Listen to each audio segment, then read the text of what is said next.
and every tree with seed in its fruit, you shall have them for food. Ang isa sa mga kauna-unahang ginawa ng Diyos sa tao, binigyan niya ng pagkain at ibinigay niya ang lahat ng pwedeng kainin ng mga halaman, mga prutas, at nang sa ganon, ang tao ay huwag magugutom. At hindi lang para sa buhay na pisikal ang ibinibigay ng Diyos, ganon din sa buhay na espiritual. John 3:16, "For God so loved the world that He gave His only Son, so that everyone who believes in Him may not perish, but have eternal life." So God is concerned about our earthly life and our eternal life, and God had given us all things necessary, including His Son Jesus, to give us life and a meaningful life. Ecclesiastes 6:2, "God gives wealth, possessions, and honor, so that they lack nothing of all that they desire."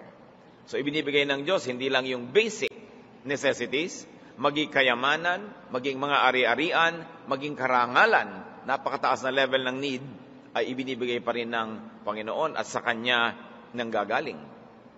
Matthew 7:11, "If you then who are evil know how to give good gifts to your children, how much more will your Father in heaven give good things to those who ask Him?" So the Father is known and is being taught by Scripture to be a giver of good things. Now that's the logic. Why is there happiness in giving? Because God is a giver and because man was made in God's image. Genesis 1:27, so God created humankind in His image. So kung ang Diyos ay mapagbigay, at likha sa Diyos ang pagbibigay, at nilikha ng Diyos ang tao sa Kanyang wangis, sa Kanyang anyo, kung ganon, ang original na anyo ng tao ay mapagbigay.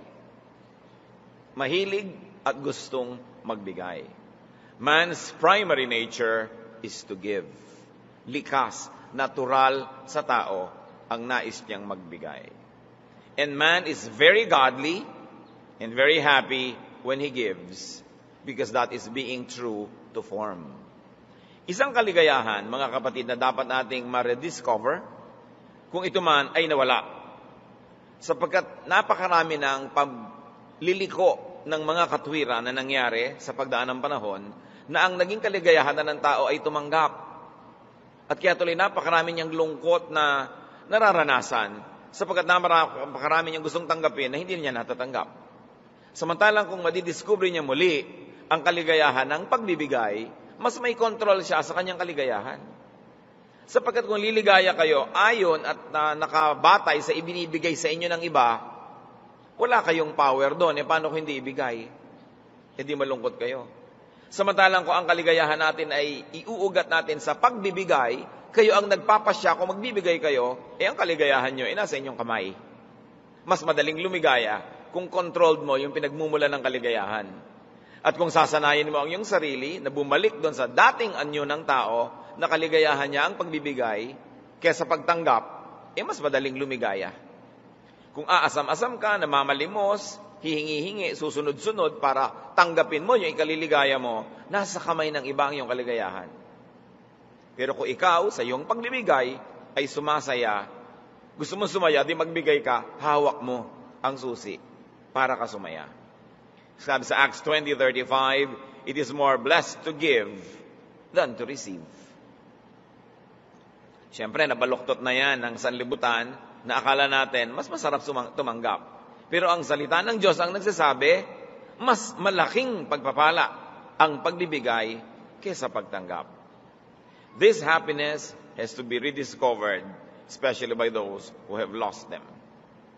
Deep happiness, deep satisfaction is not in keeping. It is not in getting, it is not in having. Hindi diyan sa paghahanap, sa pagkuha, at sa pag-maintain ng mga bagay na gusto natin, hindi diyan nakasalalay ang tunay na kasiyahan. Ito ay sa pagpapakawala, sa pagbibigay, sa pagre-release ng mabubuting bagay from you to another person. Proverbs 11:26, "The people curse those who hold back grain, but a blessing is on the head of those who sell it." Ang konteksto nito ay kung merong taggutom, yun daw maraming mga pagkain, na hindi nagbebenta sa mga taong nangangailangan bumili nito, yan daw mga yan ay isinusumpa ng tao. Pero may pagpapala dun sa nagbibigay, nagbebenta sa panahon ng kasalatan. In other words, they share. At yun pong may mga tao na may masamang iniisip laban sa atin, may sama ng loob, may galit, people who curse us. You read the Bible and you will find that curses have power, may effect. Kaya habang dumadami ang iyong hindi binibigyan, habang dumadami ang iyong tinatanggihan, dumarami ang iyong pinagdaramutan, marami ang nag-iisip ng negative laban sa iyo. At yung pag-iisip na yon nangyayari sa spiritual realm, doon sa hindi physical. And because you also have a spirit, and these people have their own spirits, when their spirits curse your spirit in the spiritual world, you get affected. Mahirap ipaliwanag, pero nangyayari. Napakahigit lalong mabuti that people wish us well rather than curse us, even in their private rooms, even in their own quiet lives, because there are many unexplainable things that happen in the spiritual world. That's why those who give, tumatanggap sila ng pasalamat, papuri ng iba, nadidinig man ang tenga nila o hindi, tumatalab din sa kanilang buhay yung ganong mga bagay. Deep happiness is in giving. Proverbs 11:25, a generous person will be enriched, and one who gives water will get water. So nakita po natin ang isang dahilan ng kaligayahan, sapagkat pag ikaw'y mapagbigay, lalo kang papayamanin ng Diyos. Lalo kang nagbibigay, lalo ka namang bibigyan. At hindi lang Diyos ang nagbibigay sa iyo, marami rin sa mga taong binibigyan mo, susuklian ka rin ng kabutihan. Bihira naman yung ginawan mo na mabuti, masama pa ibinalik. So pag nagkaroon niya ng pagkakataon, hindi man ngayon, sa darating na panahon, susuklian din niya ang kabutihan mo. So yung pagbibigay, nagbibigay sa'yo ng kaligayahan, dun lang sa paglabas ng mabuting bagay mula sa iyong kamay, patungo sa iba, may ligaya na. Lalo na kung bumalik pa yon at sinuklian nila.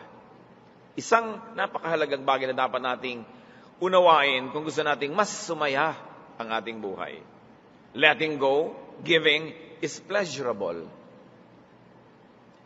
Look at bodily functions.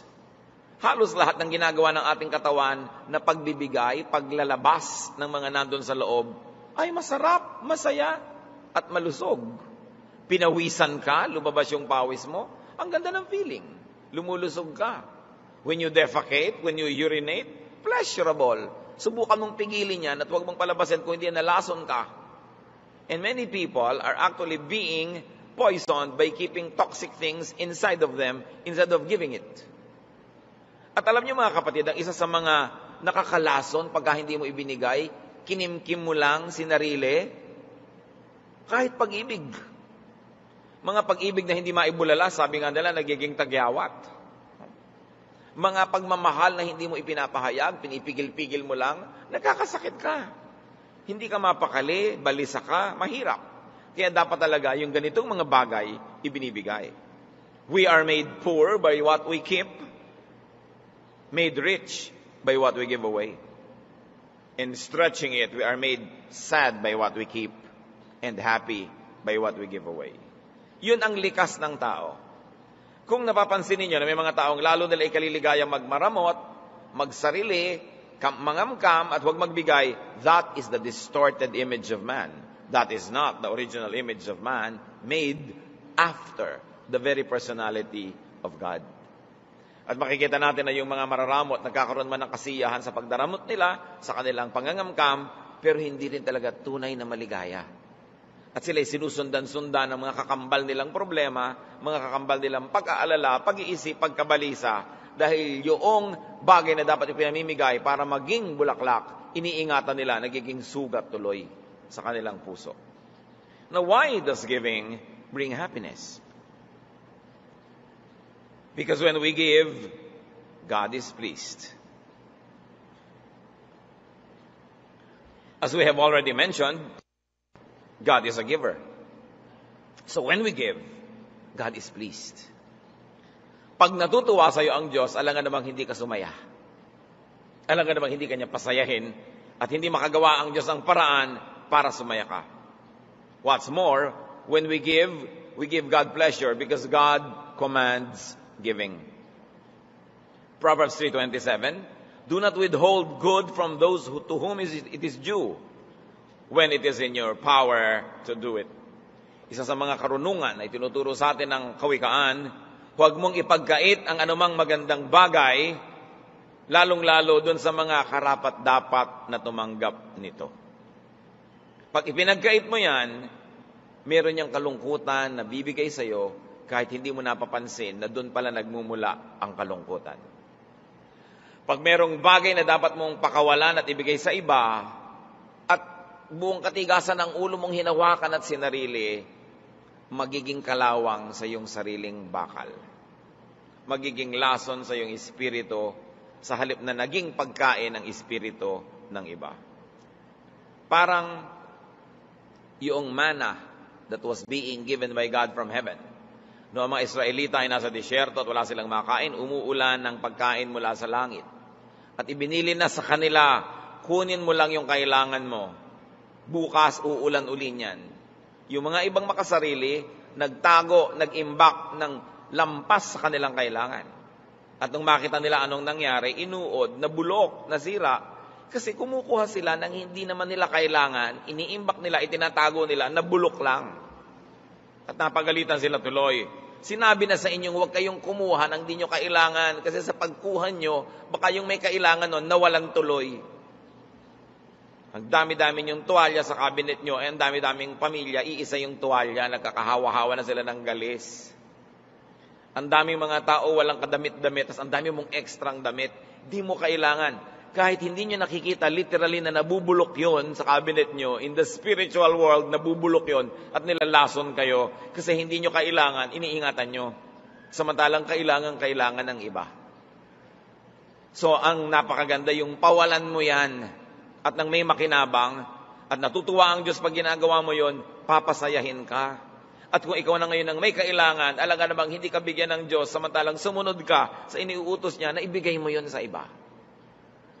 Pag ito'y muli nating naunawa, mas maraming kasiyahan na mararanasan ng tao. Because God's pleasure brings happiness to His people. When we give, the godly spirit of the giver is edified. Kung pasisimplehin natin yan mga kapatid, meron tayong dalawang uri ng espiritong namamahay sa ating puso. Yung makadiyos na espiritu at yung makasalanan na espiritu. Pag tayo'y nagbibigay, pinasasaya natin yung makadiyos na espiritu. Pag hindi tayo nagbibigay, pinalulungkot natin yung espiritu na yon. At kung yung espiritu ng Diyos na namamahay at namumuhay sa atin ay nasisiyahan, mahirap ba na tayo man ay sumaya rin? When we give, the higher person of the giver is pleased. The lower person may be displeased. Kaya pag nagbigay ka, mamaya, yung lower person mo, sasabihin, ba't mo binigay? Baka mamaya kailangan mo yon. Baka mamaya, hindi ka bigyan yan. Baka hindi ka naman maging mabuti sa'yo yan. Hindi naman siya tumanaw ng utang na loob sa'yo. Ginaganong-ganong ka nung lower personality mo. But your higher personality says, it is good. It is good to give. It is God's will. You are godly. It is God's command. Laging nagtatalo yung dalawang yan. Kailangan ng pinapapanalo natin yung mas mataas na uri ng pagkatao natin. Yung mas malapit sa Diyos kaysa mas malapit sa lupa. Kaya ang sabi ng 2 Corinthians 9:7, God loves a cheerful giver. Hindi nagbibigay ka nga, nakasimangot ka, nagbibigay ka padabog. Baliwala yun. Ibinigay mo sa physical world, pero in the spiritual world, God counts it as not giving at all. Binigay mo pa. Wala rin yan kasi hindi mo naman ikinasiya. When we give, the nobility of the human spirit triumphs. Ang nagwawagi ay yung maginoo, yung maharlika, yung mataas na uri ng ating pagkatao. Kaya nang pag nagwawagi yon, katulad ng pag yung mataas na uri ng pagkatao natin nasisiyahan sa arts, sa music, sa fine things, tumataas ang level ng ating kaluluwa. Lumalapit doon sa lumikha sa atin. Kaya yan ay nararamdaman. When we give, the recipient, not only us, but the recipient is given happiness, of course. Nagbigay ka, sumaya ang Diyos, sumaya ka, at higit lalo, sumaya yung binigyan mo. Yung binigyan mo is made happy. Mga kapatid, giving is an art. Dapat nagpapasaya. Hindi yung may exchange gift, ang ibibigay mo lang kung ano na lang, na para lamang may maibigay ka so that you will meet the requirement na nung exchange pa yung may ibinigay ka. Pero nung buksan ba niya ang regalo mo, sumaya. Dapat sumasaya. Ipinagluto mo ang mahal mo sa buhay, wala namang kakwenta-kwenta yung lasa. Ibinili mo nga ng tsinelas, ang liit-liit o ang laki-laki, hindi mo malang pinag-aralan ang size ng kanyang paa. Sumama pa loob, ang tagal-tagal na akong kasama, hindi malang alam ang size ng paa ko. Tapos magre-regalo ka, kalendaryo. Sino naman ang natutuwa niya sa kalendaryo? Diba? Lahat ng cellphone may kalendaryo na ngayon. So, para lang may maipulupot ka, malagyan mo ng ribbon. Yung iba magre-recycle na lang ng mga regalo ko. Basta may maibigay ka na lang. Huwag kayong basta bigay lang ng bigay. But the recipient should be pleased. Ministry kasi yun eh. Nagpapasaya ka. Ang daming ganyan mga reklamo sa mga opisina, sa mga pamilya, may exchange gift. Feeling ng iba, lagi na akong lugi. Ay, ang nakabunot sa akin, si ano na, walang kakwenta-kwenta magregalo to, CD. Diba? Di ko naman papakinggan yung CD na yan. Di ko naman babasahin yung libro na yan. Yung kung ano na lang maibigay. Ngayon, kung ang binibigyan mo ng regalo, talaga mahilig sa music o mahilig doon sa magbasa, bagay. Pero huwag yung basta may maibigay ka na lang. Philippians 4:18, si Paul na tumanggap ng mga regalo mula sa kanyang tinuruan, sabi niya, I am fully satisfied now that I have received from Epaphroditus the gifts that you sent. Sabi niya, siyang-siya ako sa ipinadala nyo. Tuwang-tuwa ako. Huwag yung di lang may maiabot, kundi ikinasiya nung tumanggap. Ngayon, bakit tayo sasaya kung sumaya yung tumanggap? Because a happy recipient is one less lonely person in the world. And one less lonely person in the world means a happier environment, a happier surroundings, which, in the end, will also benefit us. And what's more, a happy recipient is one more potential giver of happiness to you and to others. Pag nagpasaya ka ng isang tao, nabawasan ang napakaraming milyon-milyong malulungkot. At kung bawat isa sa atin ay nagpapasaya ng kapwa, mauubos yung kalungkutan at yung buong paligid natin, aangat ang lambong at dilim, sasaya ang lahat, madadamay ka na rin kahit sila lang yung masaya at hindi naman ikaw, dahil sa saya nila, madadamay ka na rin. Pero ang lungkot ng iba, madadamay ka rin yan kasi hawa-hawa ang mga bagay na yan. The very nature of happiness is in sharing. And isang paalala, recipients are to give back. Pag nakatanggap kayo, sumaya kayo, pasayahin nyo rin yung nagbigay.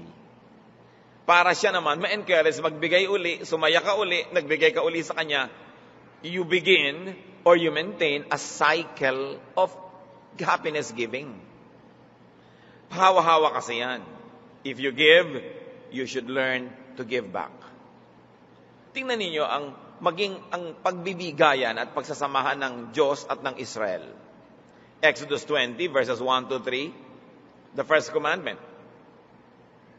Then God spoke all these words. I am the Lord your God who brought you out of the land of Egypt, out of the house of slavery. You shall have no other gods before me.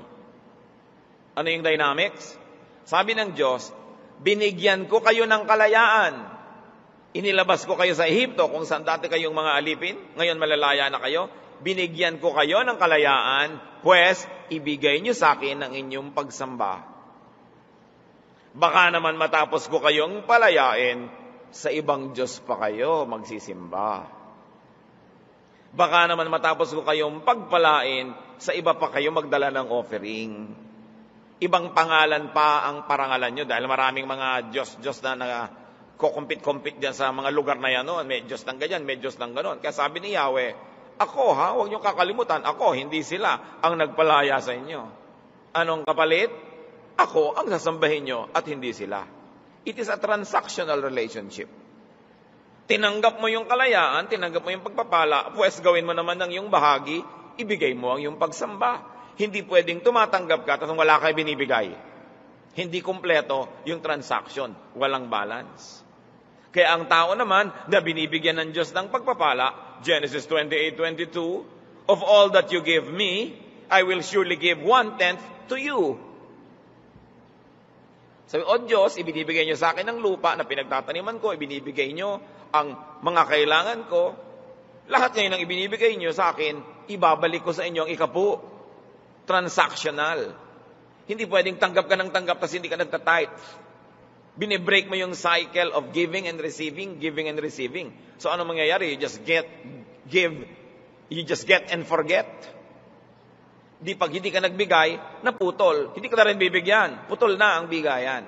Kaya merong pananagutan. Even in the Bible, relationships are transactional.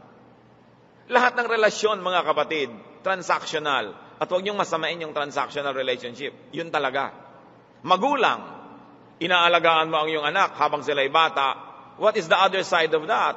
Bata, pag tumanda ka, ang magulang mo, siya naman ang aalagaan mo. Transactional yan. Hindi mo yan dapat i-break. Tingnan nyo nangyayari sa Western culture, sa mga tinatawag na first world, na nagiging sobrang maunlad sa pera at nagiging very materialistic ang mga tao.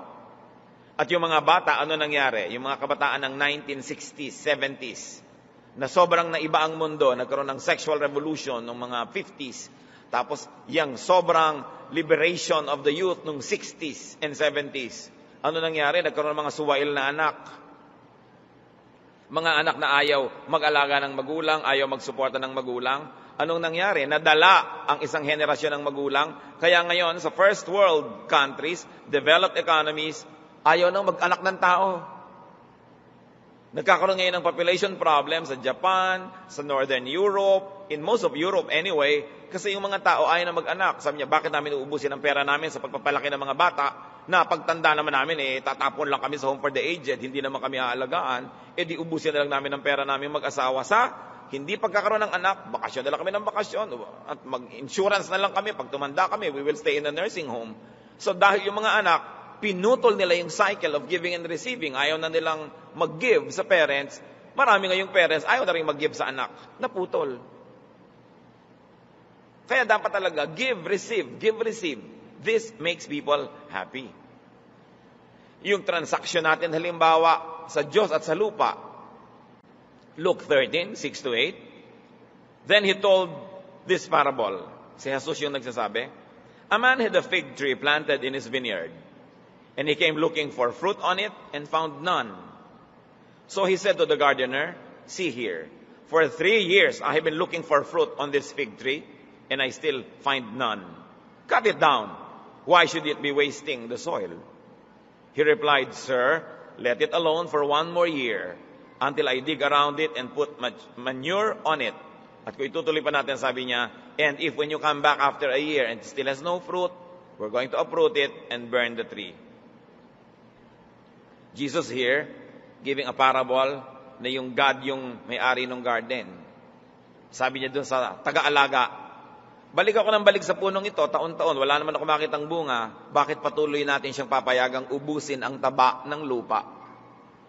Sumisipsip siya ng tubig, ng mga nutrients, tumatanggap siya ng liwanag, ng araw, wala na tuloy tumutubong iba sa lugar na yan, tapos wala namang bunga, bunutin yan. At sabi ng gardener, bigyan niyo pa po ng 1 taon, dadagdagan ko pa ng pataba. Ibig sabihin, bibigyan pa po natin. Pag hindi pa siya nagbigay sa atin ng bunga, susunugin na natin. Maging ang Diyos, ayaw niya magsayang ng resources sa mga taong ayaw naman mamunga. Sa mga halamang ayaw mamunga. So kailangan pag may tinanggap ka, magbigay ka. Yun ang rule of nature.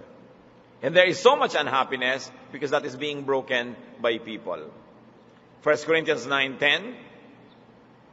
When the plowman plows and the thresher threshes, they ought to do so in hope of sharing in the harvest.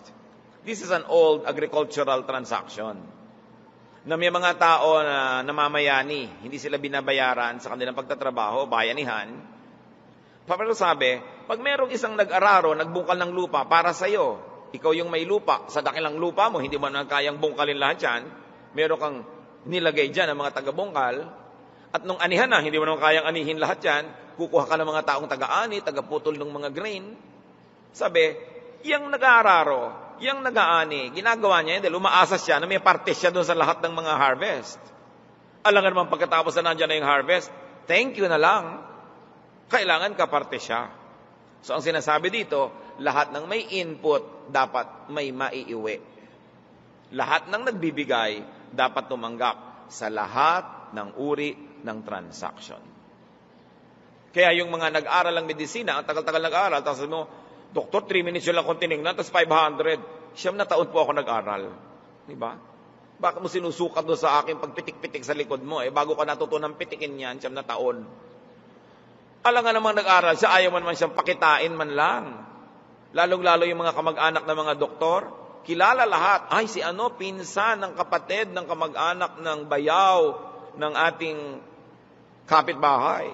Therefore, pupunta ka doon, magpapagamot kang libre. Ang tanong, tumulong ka ba magmatrikula yan?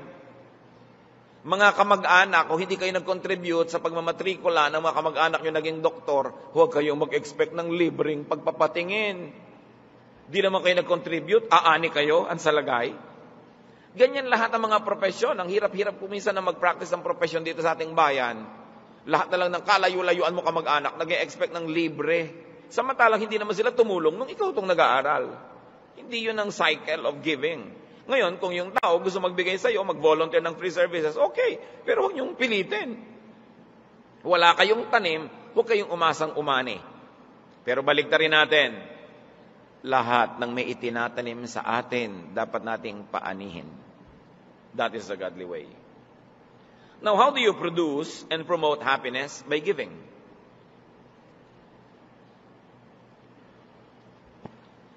Give to those who deserve it. Nag-aral yung tao, bayaran mo ng professional fee. Kung may discount ka man, salamat. Pero ba't ka may discount? Nagne-negosyo yung tao, may tindahan, may grocery, may whatever. Sister, meron bang discount? Bakit ka humihingi ng discount? Ayaw mo siyang tumubo? Patayin mo na lang. Saksakin mo, lasunin mo. Total gusto mong patayin eh. Di ba? Yung gusto mo siyang ma-deprive ng income, ayaw mo siyang kumain, ayaw mo siyang magkapera, pinapatay mo na siya nun. Indirectly lang. Don't expect discounts. When they give it to you, salamat. When they keep giving it to you, start refusing. Dahil hindi ka naman karapat-dapat tumanggap nun eh. Bakit? Liba na lang talagang buong puso, taos puso, at ikinagagalak niyang bigyan ka. Give to those who deserve it. Proverbs 3:27, as we have already read, do not withhold good from those to whom it is due when it is in your power to do it. Ano pa yung mga dapat ibibigay sa dapat tumanggap? Wages, gifts, gratitude, reciprocation. Pag may ginagawa sa iyong mabuti, dapat mo suklian ng mabuti. Kindness. Mabuti pa si Karl Marx, sabi niya, from each according to ability, to each according to need. Ano ba yung kaya mo? Ano ba yung kailangan niya? Kaya mo, kailangan niya, ibigay mo. Yun ang sinasabi dito. So ang tanong mga kapatid, who deserves your giving? Your gift? Your payment? Baka naman napapabayaan natin. Paalala, baka merong marapat tumanggap ng inyong pagtingin, ng inyong pagmamahal, ng inyong pagtulong, ng inyong pagsuporta, tapos napapabayaan nyo. Kahit hindi nyo alam, napapalungkot kayo nun. Kasi umiiral yung batas ng kalikasan, inaani mo ang itinatanim mo. At kung itinatanim mong ganyan, ingratitude, sa palagay mo, happiness will come to you. So give to those who have given and who continuously give to you. Huwag tayong masanay na laging nasa receiving end. Yung mga estero, kaya mabaho, they always receive, but they do not give. Barado. Yung mga constipated, you receive and receive. You do not give. What happens? You become unhealthy. So dapat, yung lahat ng nagbibigay sa atin, bigyan din natin. Proverbs 19:6, many seek the favor of the generous, and everyone is a friend to a giver of gifts.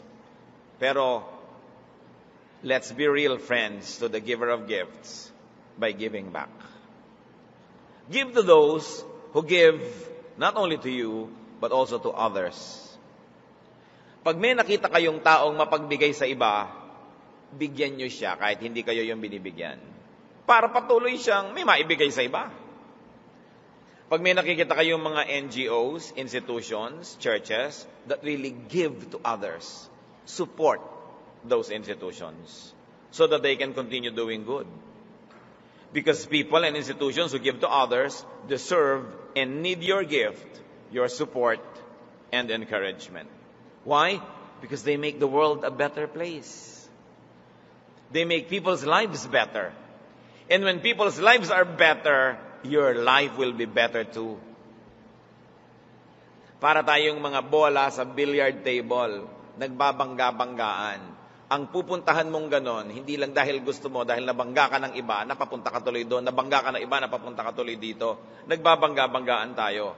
At kung ang mga bola na bumabangga-bangga sa inyo ay marurumi, dudumi rin kayo. Kung sila ay mabango, babango rin kayo. So habang pinaparami natin ng masaya sa mundo, sasaya rin tayo. Dahil sila man, directly or indirectly, will make us happy. So nagdadamayan ang mga tao, nagtutulungan. Philippians 4:14 and 19. In any case, it was kind of you to share my distress. And my God will fully satisfy every need of yours according to His riches in glory in Christ Jesus. Si Pablo, he was giving to people. He was giving his time. He was giving his talent.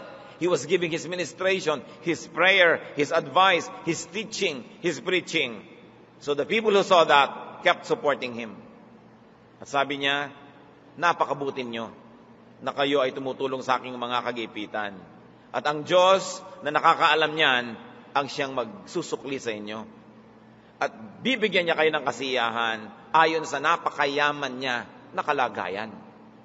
So nakikita natin na hindi mo ako natutulungan, pero tumutulong ka sa iba. Therefore, bibigyan kita. Kasi yung mga tinutulungan mo, they become less problematic.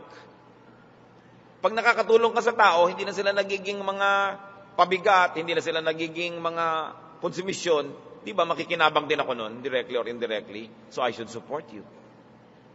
Give to those who give to God. Mga kapatid, kaya tayong mga mananampalataya, dapat yung mga negosyo ng ating mga kapatid, ating tinatangkilik. Pag bumili ka sa tindahan ng isang hindi mananampalataya, kanyang-kanya na lang yun, baka dalhin pa niya sa masama yung pera. Pagka tinangkilik mo, negosyo ng kapatid natin, nagtatithe pa yan, nag-o-offering pa, tapos may mga charitable works, doon mo dapat inilalagay yung pera mo. Doon sa kamay ng taong dadalhin yun sa paanan ng Diyos. Kaya dapat kinikilala ninyo. Kaya nga tayo kumisa, nagte-trade fair, gumagawa tayo ng mga trade bazaars, tiyangge-tiyangge. Because I like you to know your brothers and sisters who are in business. So that when you need such services or goods, sa kanila kayo makipagnegosyo para yung inyong pera mapunta sa kanila kaysa sa iba. Sapagkat napakasarap bigyan ng pera ang Kristiyano dahil binibigyan niya ng kaluwalhatian ng Diyos, mabuti siya sa kanyang kapwa, kaysa ibigay niyo kung kani-kanino lang.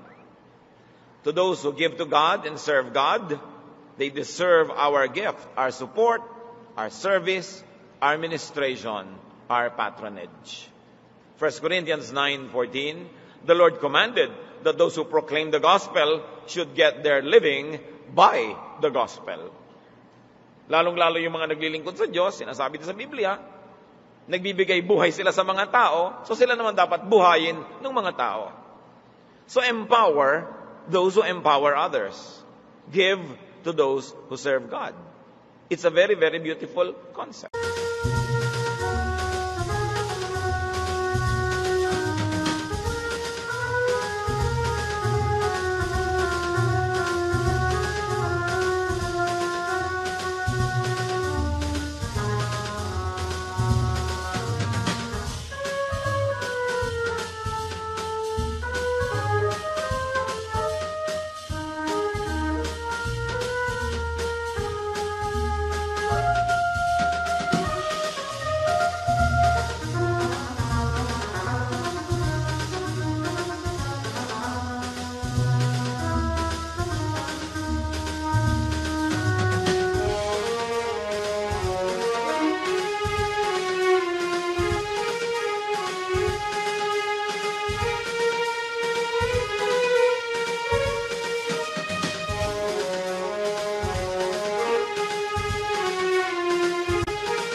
Now, we have said already, give to those who give to you, give to those who give to others, give to those who give to God.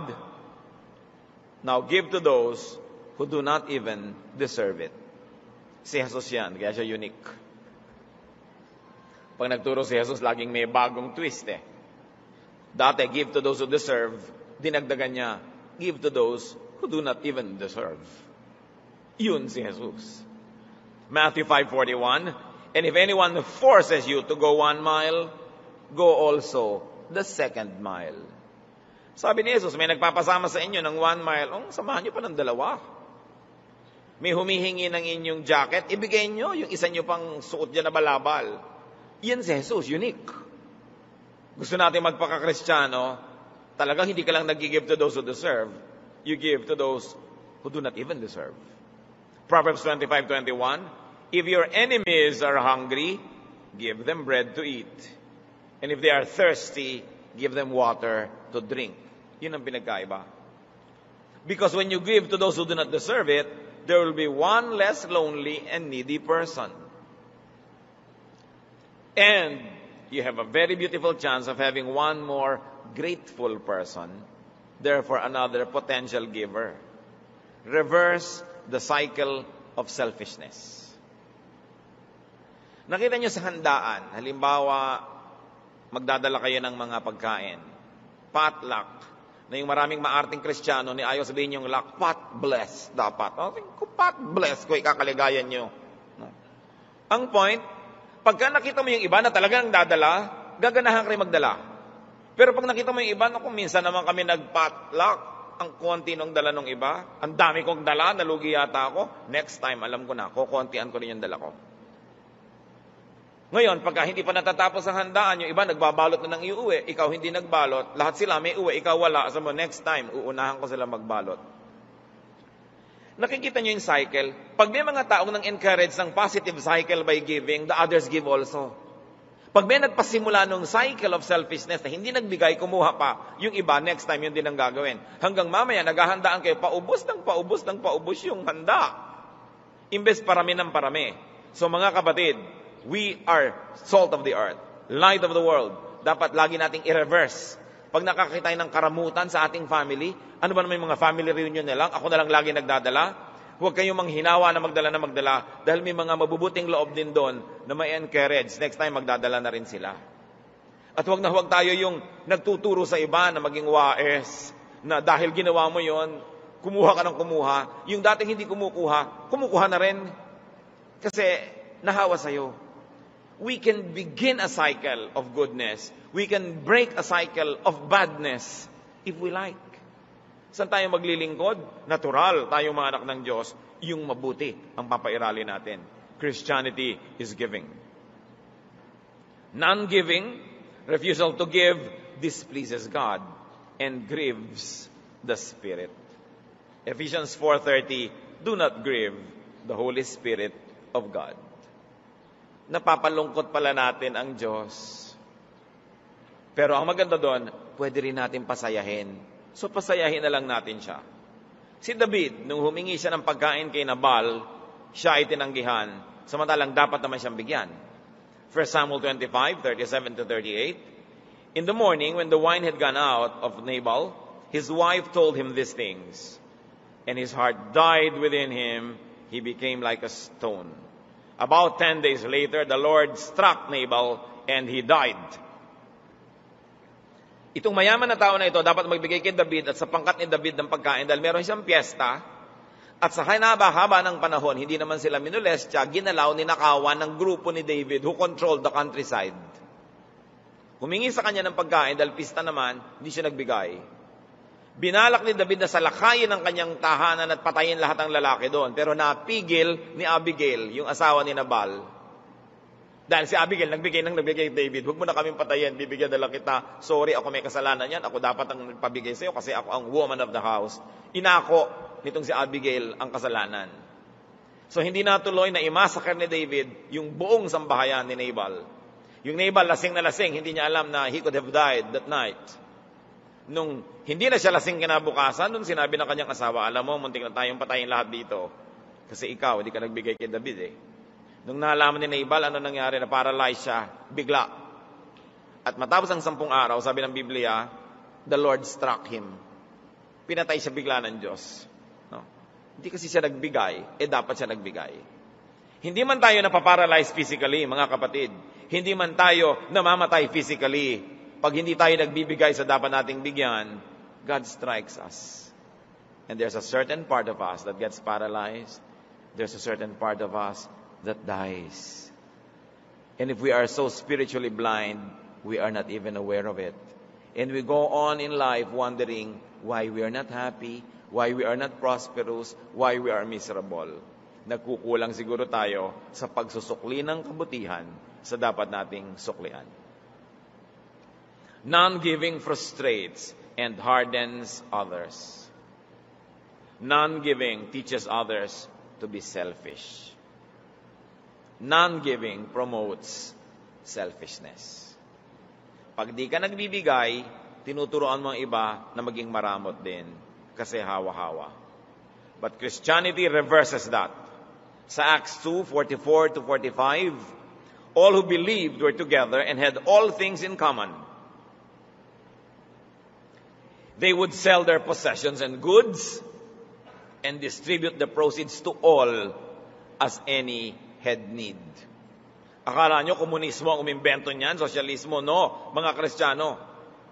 Pinagsama-sama nila ang kanilang mga ari-arian, yung mga mayayaman, nagbebenta pa ng mga lupa pag may nangangailangang kapatid. Pero siyempre, yung mga nakakatanggap noon, nagbibigay din ng iba namang pagmamahal at pagtulong dun sa mga may kaya. Iba naman ang kailangan nun siguro. Kasi kung yung mga binibigyan mo, hindi rin nagsusukli, sooner or later, mamamatay na rin yung espiritu na yon ng pagbibigay.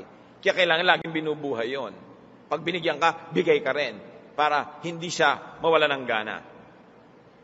Napaka-importante sa mga pamilya, lalo kayo mga panganay, magbigay kayo ng mabuti sa inyong mga kapatid, promote a culture of giving.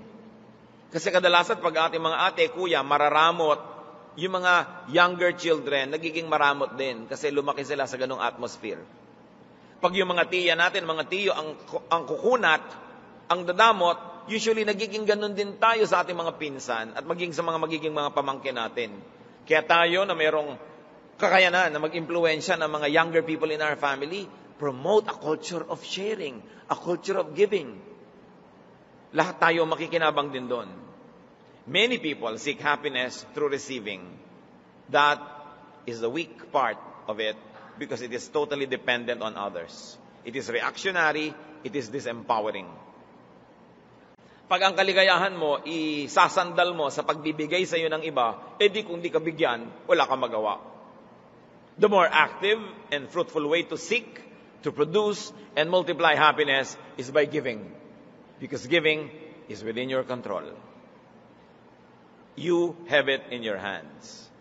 So much unhappiness, in fact, so much sadness is caused by our refusal to give. And so much unhappiness is caused by our rejection of people's request. Pag may tao po na mangungutang sa inyo, liban na lang sobrang makapal yung tao na yon at sobra talagang manggagamit at sobrang linta. At alam nyo naman kung yun ang taong yun ay ganon. Liban na lang ganon, bago yan nakapagsabi, kutakot-takot na ikot at timing. Kutakot-takot na pakikiramdam. Pag ang tao ay uutang, hihingi, magsasabi, magpapaalam, ikot ng ikot, tatanungin, maganda ba ang mood? Kumain na ba? Puyat ba siya? Masaya ba? Hirap na hirap bago makapagsabi ang tao kung siya'y totoong tao. Mga kapatid, pag may nagsabi, may humihingi, may nagpapaalam, may nagsusumamo, mayroong ipinapakiusap, isipin nyo na lang, napakalaking pag-iipon ng lakas ng loob ang ginawa niya para lang magsabi sa inyo. Para nyo lang biglang biguin. So ang sinasabi sa Bible, give to those who deserve when it is in your power to do so. Huwag kayong manghiya. Do not refuse people flatly just because you happen to hold power in your hand at the moment. Because you don't know, sa isang iglap, malipat sa kanya yung kapangyarihan at kayo naman tong kailangang mamalimos. Kayo yung kailangang humingi. Gusto kong bigyan ng diin, liban na lang ang taong ito, notorious talaga sa pagiging linta, na pwede nyo talaga i-refuse dahil sinipsip na ang dugo nyo sobra. Liban na lang ganon. Kung kaya nyo, mga kapatid, huwag kayong tumanggi. Mahirap yung nakakasugat tayo ng damdamin, nakakasakit tayo ng kalooban. At yung taong tunay na tao, yung taong may hiya, yung taong may paggalang din naman pagtingin sa sarili niya, sobrang pagpapakababa ang kailangan niyang gawin para siya manghingi. The least we can do as humans is to respect the basic dignity of the one asking and give when it is in your power to do so. Kasi pag tumanggi kayo, hindi nyo lang tinanggihan halimbawa na bigyan siya ng kung ano, may iba pang kahulugan yun. Babasahin niya yon na pagtanggi sa kanyang buong pagkatao. Hindi naman maa-isolate ng tao yun na ang tinanggihan lang niya yung request ko. Ang iisipin niya, hindi niya ako mahal. Wala siyang paggalang sa akin. Wala siyang pagtingin. Lalaki yung sama ng loob. At pag sumama ang loob sa'yo ng isang tao, lalo't ikaw yung may kasalanan, may talab sa'yo yun. May balik. Proverbs 11:17, those who are kind, reward themselves. Yun daw mabuti ang talagang binibigyan nila ng gantimpala, sarili din nila. Una, dahil sumaya sila sa pagbibigay. Pangalawa, yung binigyan nila, magbibigay din yun. At hindi man, sumaya naman yun, nabawasan ang malulungkot sa paligid, nakinabang ka rin. At sinasabi sa Galatians 6:7, you reap what you sow. Kung anong itinatanim mo, aanihin mo. So magtanim ka na lang na magtanim na mabuti, magbigay ka ng magbigay tuwing kaya mo, kasi aanihin mo rin yon. Kung hindi naman, nauna ka na umani. Kung minsan naman, na-advance na yung blessing sa'yo, ano ba naman na magbigay ka? Ikaw na yung unang nakatanggap. Hosea 8:7, for they sow the wind, and they shall reap the whirlwind. Ang nagtatanim naman ng negative, higit iba yung negative things ang kanyang aanihin. At ulitin natin ang Proverbs 3:27, do not withhold good from those to whom it is due, when it is in your power to do so. Sa Nehemiah 13:14, pansinin niyo ang pagdarasal. Remember me, O my God, concerning this, and do not wipe out my good deeds that I have done for the house of my God and for His service. Hindi ito panunumbak. Pag may ginawa sa inyong mabuti ang isang tao at naungkat niya, dahil hindi naman kayo nagsusukli ng kabutihan, huwag niyong laging isipin na sumbat yon. Paalala lang yon. Kasi ang paalala ay gamot sa taong nakalilimot. Na ang transaction, pag binigyan kita, tinanggap mo yon, sumasang-ayon ka, nabibigyan mo rin ako sa abot ng iyong makakaya. Transaction talaga yan. Kaya ang sabi nitong propeta, Diyos, huwag niyong limutin lahat ng ginawa ko para sa inyong sambahayan at para sa inyong mamamayan. In other words, pakinggan niyong dilangin ko, ibigay niyo ang hinihingi ko dahil sa inyo man ay nagbigay ako. At hindi yun minasama ng Diyos. Huwag sumasama ang loob niyo kung nauungkat ang mga kabutihang nagawa sa inyo. Lalo't hindi naman kayo nagsusukli. Dapat nyo talagang maalala para malaman mo kung saan ka nakatayo at lumagay ka sa lugar. Those who give are entitled to receive. So, be kind to those who ask.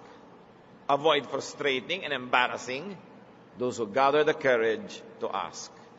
Nanghihingi, nangungutang, nagpapaalam, nagsusumamo.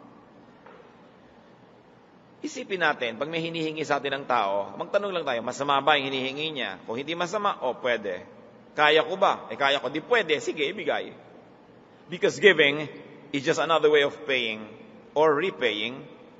Or you might want to look at it, it's just another way of investing. Because when you make people happy, you actually enable them to make you happy as well. Napaka-importanting maging masaya sa buhay. Pero dapat naman nating unawain kung ano ang susi para tayo sumaya. Take more control of the happiness factory. Do not depend on givers. Be the giver yourself. Sa itong bagong-bagong taon pa lamang, sa mga bagong-bagong taon ng nag-birthday, sa bagong-bagong taon ng anniversary, tanong mga mag-asawa, are you really giving enough to the satisfaction of your partner? Hindi sinasabing just give to the satisfaction. Nasisiyahan ba ang binibigyan nyo? Are you just giving little bits and bits and bits? Nasisiyahan ba yung kumakain o nabibitin lang? Binibigyan nyo ba ng ganap na kasiyahan? When you make others happy, you are actually positioning yourself to be happy as well.